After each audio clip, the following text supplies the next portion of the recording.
ወይን እኮ የላቸውም ማለች። ይህን ጊዜ ክርስቶስ አንቺ ሴት ካንቺ ጋር ምን አለኝ? ጊዜ ገና አልደረሰም። ብዙ ሰው ያሰናከለ ቃል። አንዳንድ ሰዎች ክርስቶስ እናቱን ነቀፋት ይላል። እንኳን ክርስቶስ እኔ ኃጢአተኛው እናቴን ሰው ፊት አልነቅፍም። እናትን አባትን አክብር ያለ አምላክ ይቅርና፣ ግን አንቺ ሴት ካንቺ ጋር ምን አለኝ ምን ማለት ነው? የለመንሽኝን ነገር እንዳላደርግልሽ ከአንቺ ጋር ምን ጸብ አለኝ ማለት ነው። በምን አወቅን? በመጽሐፍ ቅዱስ አንዲት ሴት በዚህ በመጽሐፈ ነገሥት ምዕራፍ 17 ላይ ኤልያስ የተባለ የእግዚአብሔር ነቢይ በቤቷ እንግዳ አድርጋ ተቀበለች። ኤልያስ ቤቷ ሲገባ በሱ በረከት እግዚአብሔር ቤቷን ባረከው። ጥቂት ዱቄት ነበራት። ዱቄቱን ባርኮት ኤልያስ ጸልዮ 6 ወር ሙሉ ያንን ዱቄት ሲመገቡ ቆዩ። በኋላ የዚህ ሴትዮ ልጇ ድንገት ሞተ። ዮናስ የሚባለው ነቢይ ነው፣ ሕፃን ነው። የዛኔ ድንገት ሞተባት። ደነገጠች። ወደ ኤልያስ መጣች። ምን አለችው? የእግዚአብሔር ሰው ሆይ አለች። የማን ሰው ሆይ?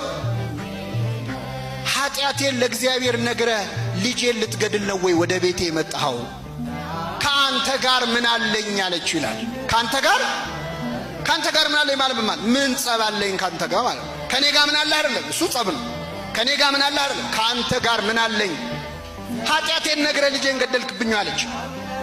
የማርቆስ ወንጌል ምዕራፍ 1 ላይ ራሱ ሰይጣን ክርስቶስ ሲመጣ ሲያየው የናዝሬቱ ኢየሱስ ሆይ የእስራኤል ቅዱሱ የእግዚአብሔር ቅዱሱ ካንተ ጋር ምን አለን? ልታጠፋን መጣህን አለ። ካንተ ጋር ምን አለን ማለት ምን ጸብ አለን ማለት። ስለዚህ ክርስቶስ ምን አላት?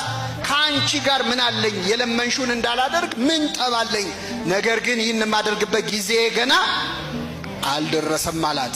ይህን ጊዜ ድንግል ማርያም ዞራ የሚላችሁን ሁሉ አድርጉ አለቻቸው። አገልጋዮቹ ታዘዙ። በእንስራ ሄደው ከጉድጓድ ውሃ ቀድተው ጋኑን ሙሉት አላቸው። ሞሉት፣ እስከ አፉ ድረስ ሞሉት ይላል። እኔ አገልጋዮቹን እዚህ ላይ በጣም አደንቃቸዋል። ምክንያቱም ክርስቶስ ከዛ በፊት ታምር ሲያደርግ አይተውት አያውቁም። ተራ ሰው መስሎ ነው የሚሰማቸው። ሂዱና ውሃ ቅዱ ሲላቸው ለምንድን ነው የምንቀደው አላ። ሄደው ቀድተው ሙሉ አላቸው። ሞሉ፣ እስከ አፉ ሙሉት አለ። ሞሉ። ይህን ጊዜ ክርስቶስ ወይ ውሃው ላይ አልጸለየ፣ ወይ እጁን አልነከረበት፣ ወይ አላማተበበት። አንድ ቃል ካፉ ሳይወጣ ያንን 6 ጋን ውሃ እጅግ ድንቅ የሆነ የወይን ጠጅ አደረገው አምላካችን። ቅዱና ስጡን ለአሳዳሪው አላቸው። ሰጡት።